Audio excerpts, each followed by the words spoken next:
There's also a documentary out this week called I Am Divine, which is a documentary about the star divine, who's Harris Glenn Milstead originally, who rose to fame in the midnight movies of John Waters in films like Pink Flamingos, which earned long-standing cult notoriety. Basically, it was John Waters getting together a group of his friends to do the most outrageous things possible on screen, including some things which are frankly unrepeatable on the radio.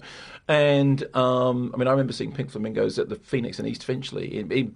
Late on, in I think the 1980s, and still being genuinely shocked by it at the time.